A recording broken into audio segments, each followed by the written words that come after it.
আজকে দেখাবো কিভাবে খুব সহজে একটা জবা ফুল আঁকা যায়। এখানে আমি একটা চুড়ি নিয়েছি, এটাকে একটা গোল শেপ দেওয়ার জন্য হালকা করে দিয়েছি। এরপর এর মাঝ বরাবর থেকে আমি নিচের দিকে টান দিয়ে একটা পাপড়ি আঁকছি। তারপর একইভাবে আমি দুই পাশেও এঁকে নেব, এইভাবে টান দিয়ে। এই কাজটা তোমরা আস্তে ধীরে করবে, দুই একবার ট্রাই করলে দেখবে হয়ে গেছে। আজকে যেই পদ্ধতিতে আমি জবা আঁকছি এর চেয়ে সহজ পদ্ধতি আমার জানা নেই। বাচ্চারা তোমরা চাইলে এটা সহজে আঁকতে পারবে। এখন আমি হালকা ঢেউ ঢেউ ভাব রেখে সাইডগুলোকে আমি এঁকে নিচ্ছি। এভাবে প্রত্যেকটা পাপড়ির সাইডগুলোকে আমি এঁকে নেব। আমি জবা ফুলটায় রং করব না, তোমরা তোমাদের পছন্দ মতো রং করে নিতে পারবে। জবা ফুল লাল, গোলাপি, একটু কমলা রং, যে যার যার পছন্দ মতো করে নিও।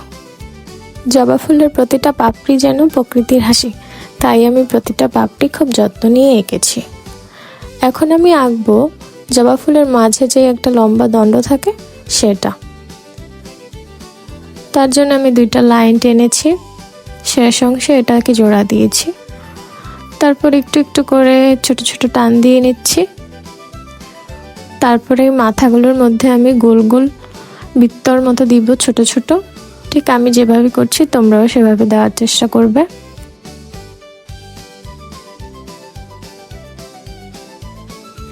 ফুটাগুলো দেওয়া আমার প্রায় শেষ। এখন আমি পাপড়ির লাইনগুলোকে আরেকটু ভালো করে টেনে নেব, যাতে বোঝা যায়, দেখতে সুন্দর লাগে।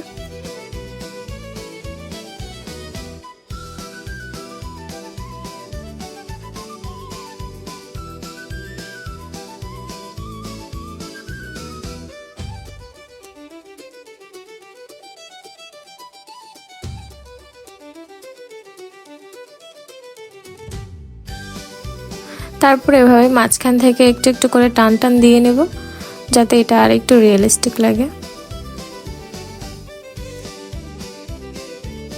এখন আমি ফুলের নিচের অংশটা আঁকবো।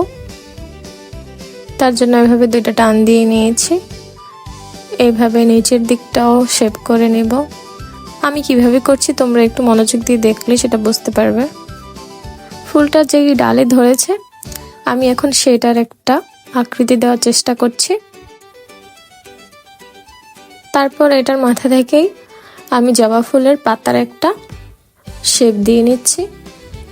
প্রথমে দুইটা টান দিয়ে আমি শেষ অংশে মাথাটা জড়িয়ে দিয়েছি। এরপর জবা ফুলের পাতা যেহেতু একটু কাটা কাটা ভাব থাকে, চার কোণাগুলো আমি এভাবে একটু কাটা কাটা শেপ দিয়ে এঁকে নিচ্ছি।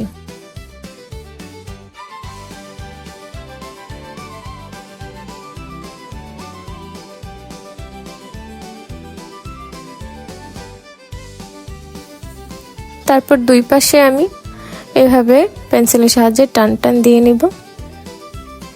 এই তো আমার জবা ফুল আঁকা শেষ। ভালো লাগলে লাইক দিতে ভুলো না, পাশে থেকো। ধন্যবাদ।